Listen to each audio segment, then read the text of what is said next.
Stem cell research has been controversial, especially in the United States. First of all, what is a stem cell? Normal cells in your body are specialized. A blood cell is different to a muscle cell, which is different to a nerve cell, and so on. These normal cells also have a limit on the number of times that they can divide before they die. Stem cells are different in both respects. They can divide again and again, living forever, and they can produce daughter cells that differentiate into all the different sorts of cells that you find in your body.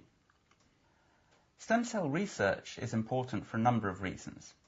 It may lead to therapies in which stem cells can be used to regrow damaged tissue, like neurons in the brain of patients with Alzheimer's or Parkinson's, or to regrow heart muscle after a heart attack. Stem cells are also important for cancer research. Although the growth of cancer cells is out of control, they share with stem cells the ability to carry on dividing forever. Understanding of stem cells will very likely help with understanding of cancer. Finally, stem cells will help understanding one of the most important questions in biology.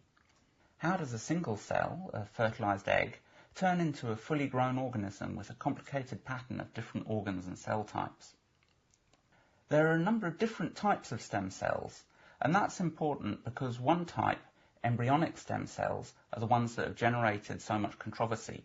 Some sorts of adult stem cells can only generate a limited number of different cell types. For example, all the cells found in blood.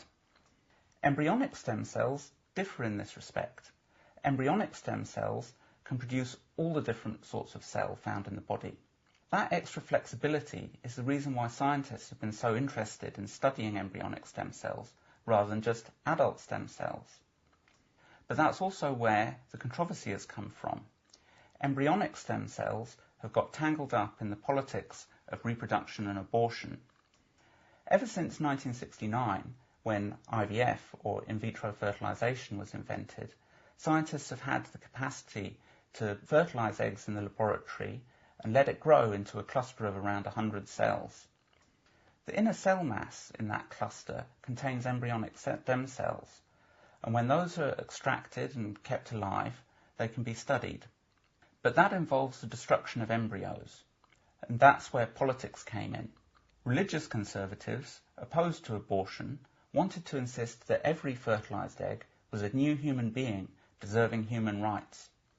More broadly, many others expressed unease at the idea that scientists were playing God. In reality, an embryo is as little a complete human being as any other clump of cells, such as you might scrape off your skin without noticing. But that didn't stop regulation slowing the pace of research in the 1980s and 1990s. Too many people were worried by the idea of tampering with nature, as if that isn't the very point of medicine. The isolation of human embryonic stem cells in 1998 made the question of restrictions on research more urgent. Bill Clinton dithered and didn't produce a decision. His successor, George W. Bush, compromised. He said that some research could go ahead, but no federal money should be used for destruction of any more embryos. The issue then became a political football. Advocates of research were right to oppose restrictions, even if they sometimes exaggerated the speed and certainty with which medical benefits would follow.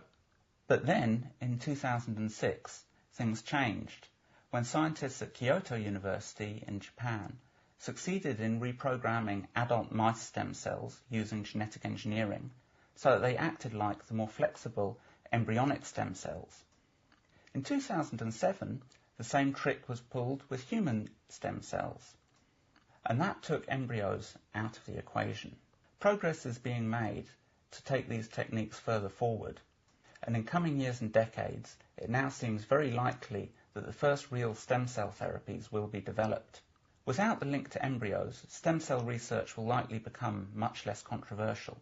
But as long as bioethicists seemingly can't tell the difference between a clump of cells and a human being, we'll likely see more examples of unnecessary restrictions and regulation. We should chill out about medicine and tampering with nature in stem cell research and let the scientists get on with it. I'm Joe Kaplinsky on the Chill Out Desk.